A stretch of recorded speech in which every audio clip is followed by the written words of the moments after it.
नजराना मुरीद से लेना और उसको कबूल कर लेना ये हमारे मशाइख के यहाँ मुरव्वज है, लेकिन ये बात जहन में रखिए कि नजराने का जो तसव्वुर है मशाइख के यहाँ, उसकी भी एक हिकमत है। ये एक बहुत बड़ी NGO है। सारे मुरीदीन ने आके अपनी हाजत अपने पीर से कहनी होती है। मेरी बेटी जवान है, शादी का इंतज़ाम नहीं, हज़रत आप दुआ कर दीजिए। मुरीद तो कह के चला गया, पीर तड़पता रहा कि मैं कैसे इंतज़ाम करूं इसका। सिर्फ हाथ उठा के दुआ ही नहीं करना था, उसकी दवा भी करनी थी। अब दूसरा मुरीद आया जो अमीर था, तो उसने नजराना पेश किया तो पीर का दिल खुश हो गया कि मेरे उस गरीब मुरीद का काम बन गया। फिर उसको बुलाया और चुपके से उसकी इज्जत नफ्स को मलहूज रखते हुए उसके हाथ में दे दिया कि बेटा जाओ और अपनी बेटी की शादी कर लो। ये एक बेहतरीन तरीकाकार है, गरीबों को दो और अमीरों से लो। लेकिन ये तो उनसे भी ले लेते हैं जिनके घर में जो है वो नाने शबीना भी मुयस्सर नहीं है। कभी आपने देखा है कव्वा बाज़ का बच्चों के हाथ से रोटी छीन के ले जाता है? तो ये उस कव्वे की तरह होते हैं कि गरीबों से भी नजराना ले लेते हैं, जबकि उनके फटे हुए कपड़े और उनकी हालत बता रही होती है कि ये मजदूर बेचारा पता नहीं आज इनके घर में चूल्हा भी जला है या कि नहीं।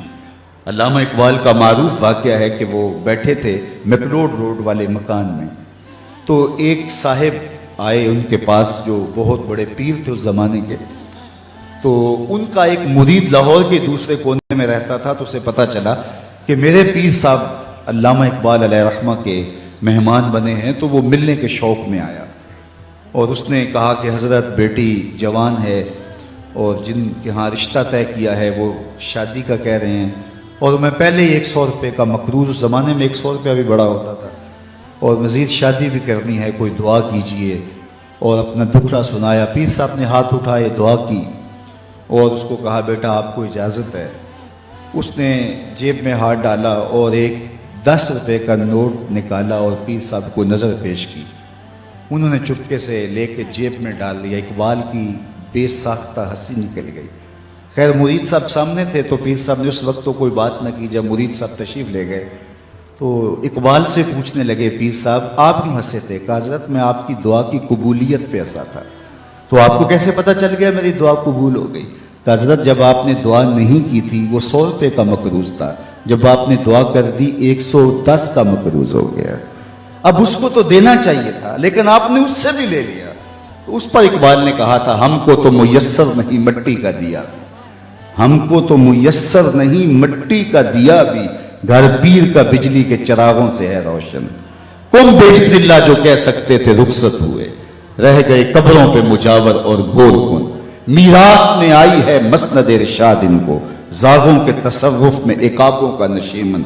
नजराना नहीं सूद है पीराने हरम का, नजराना नहीं सूद है पीराने हरम का।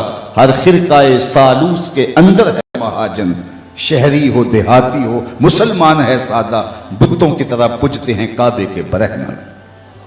तो उसकी तो मदद करनी चाहिए थी। वो दुखड़ा सुनाने आया है, बेटी घर की दहलीज पे बैठी है, ये तो उससे पूछो जिसकी बेटियां जवान हैं और उनको रुखसत करने के लिए बाप मजबूर है।